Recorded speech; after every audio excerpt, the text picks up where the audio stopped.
Picture this exact situation. You are sitting at your desk. It is Tuesday morning. Oh, I already know where this is going. Yeah, you have a mountain of unread emails. You have messy notes from a very long meeting. And your boss is waiting for a short update. Right. You feel stress. So you open an AI tool on your computer and you just type, "Can you help me?" I mean, I have absolutely stared at my screen and typed those exact words. You just want the machine to somehow understand your stress and, like, fix everything automatically. Exactly. But that brings up a really important question for you, the listener. Can AI really be your office assistant? It is, well, it's the biggest question in the workplace right now. We see these AI tools everywhere. Okay. But actually using them to survive a busy Tuesday morning, that requires a very specific set of skills. Right. And that is our mission for today's deep dive. We are not getting into, dense technical explanations today. No, definitely not. And we are not debating the broad future of work either. Instead, you're going to learn useful English for asking AI to draft, summarize, organize, and improve your office writing. I really appreciate this approach, honestly. Finding the right words changes everything. If you do not know how to speak to the machine, you just cannot unlock the speed or the convenience it offers. Okay, let's unpack this. Before we ask the technology to do a specific job, we need to set a baseline. Right. We have to define exactly what kind of help an AI actually provides. Because a lot of professionals get this totally wrong on their first try.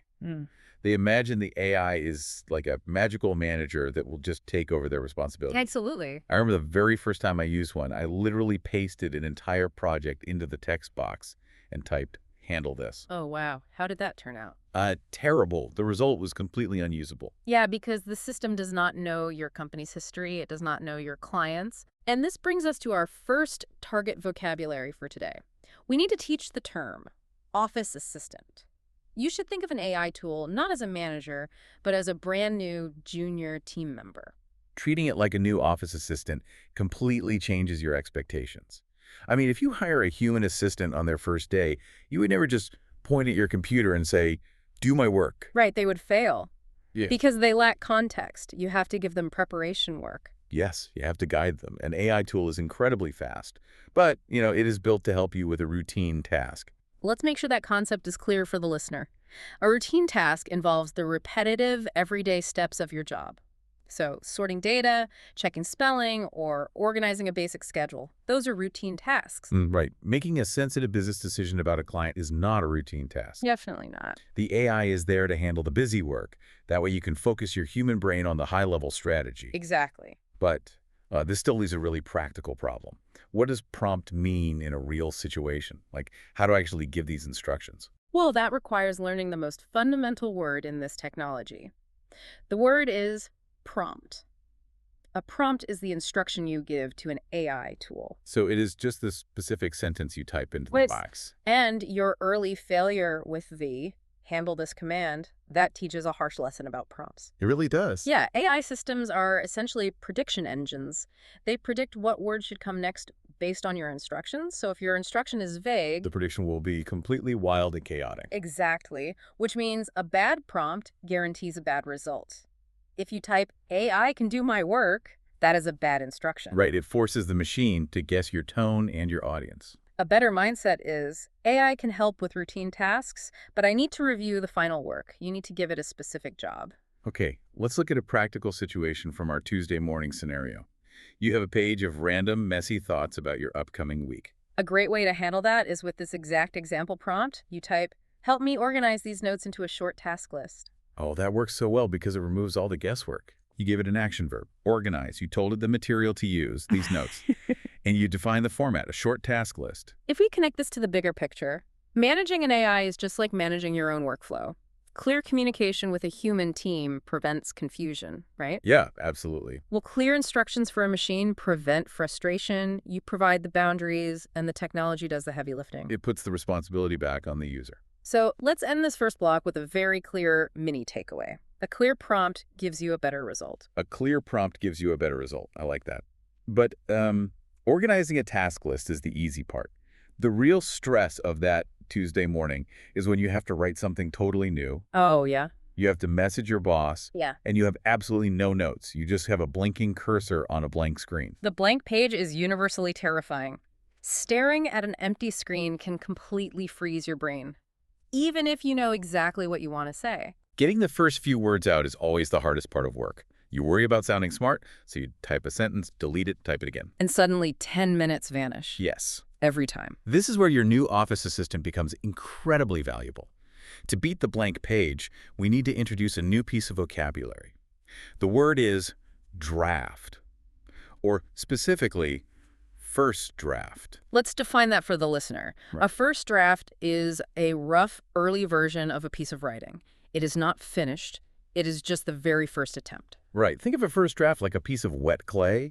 Building a beautiful sculpture from absolutely nothing is very difficult. It is. But if an assistant hands you a rough shape made of clay, well, it is much easier for you to fix and shape something that already exists. The AI gives you the clay. That is a great analogy. Yeah, you don't start from zero. However, I do have a very real workplace fear to bring up here. Can I send the AI draft directly? Because I actually made a huge mistake with this once. Wait, really? What happened? I asked the AI to write a message to a client, and I sent it directly without changing anything. My manager called me immediately and asked why I sounded like a 19th century lawyer. Oh no, the classic robot in a tuxedo problem. AI writing can often sound incredibly stiff and unnatural. It used words like furthermore, and delve, and sincerest salutations. What if the tone sounds too formal or unprofessional? Nobody speaks like that in a modern office. They really don't. Because the AI is trained on millions of textbooks and formal articles, it tries so hard to sound smart that it sounds artificial. Right, so we cannot just ask for a draft. No, you have to actively command the AI to change its personality. You must command it to sound professional. And professional means polite and clear, right? Exactly. Polite, clear, and appropriate for modern business. Let's build the prompt to get that perfect piece of clay. You start with this exact sentence. Can you draft a reply for me? Okay, that establishes the action. You are asking for a starting point. Then you add the instruction for the tone. You say, make it sound more polite and professional. But what if I am writing to a coworker I have known for years? A strict professional tone might sound too cold. That is the beauty of it. You can just change the adjective. You can say, make it sound warmer, but still professional. Oh, I see.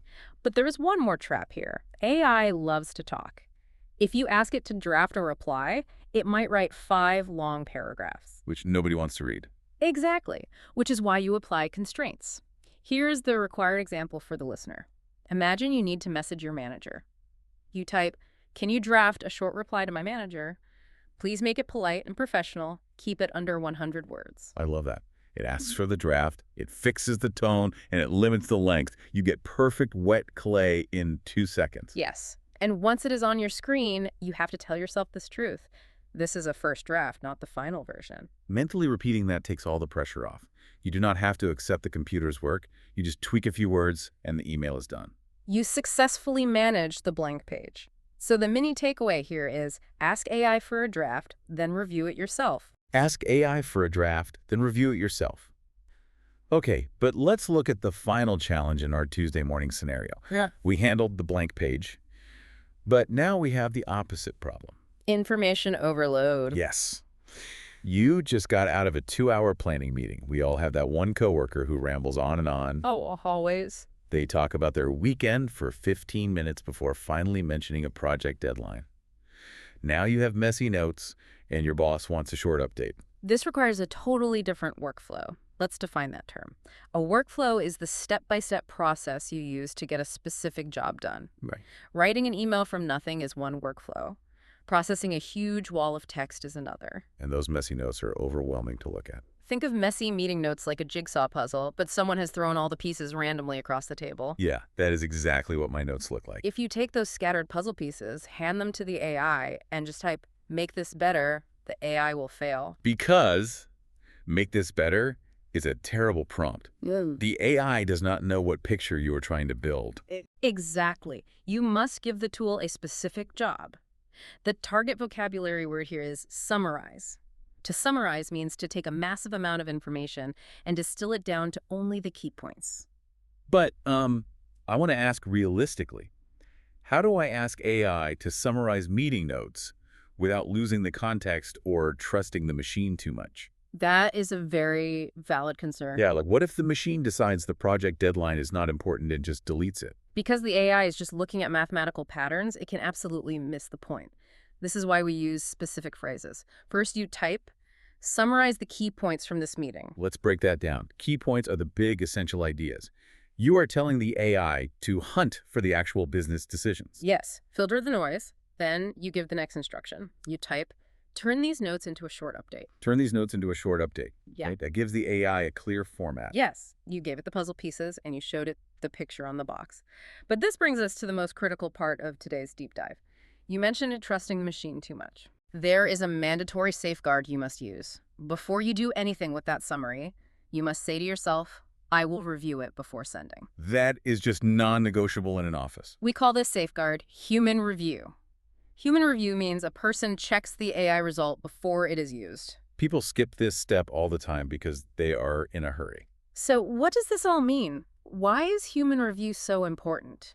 Because AI can miss context or tone. It reads text, but it does not understand human relationships. That is a huge limitation. Imagine a client made a subtle, sarcastic joke about a problem. Every human in the room knew the client was actually frustrated. Right, but the AI just reads the word joke and thinks the client is happy? Exactly. It completely misreads the emotional tone. If you take that AI summary, skip the human review, and send it to your boss, you look foolish. You look totally disconnected. The machine can format the update perfectly, but only the human knows what actually matters. Which means the human is always the final filter. You use the AI to sort the puzzle pieces quickly, but you place the final pieces yourself. I love that. So our mini takeaway for this block is use AI to move faster, but use human review to stay professional. Use AI to move faster, but use human review to stay professional. It is all about balance. Exactly. Well, we have covered some truly vital ground today. As we bring this deep dive to a close, remember that while AI provides incredible speed, you remain the final decision maker. AI can help you start faster, but you are still responsible for the final work. To make sure you are ready, let's do a strict mandatory language recap.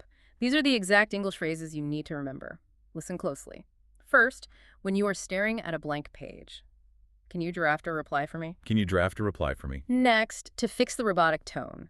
Make it sound more polite and professional. Make it sound more polite and professional. When you need to process a wall of messy text, summarize the key points from this meeting. Summarize the key points from this meeting. To get a useful format, turn these notes into a short update. Turn these notes into a short update. The mindset to ease your own stress. This is a first draft, not the final version. This is a first draft, not the final version. And finally, the unbreakable rule of human review.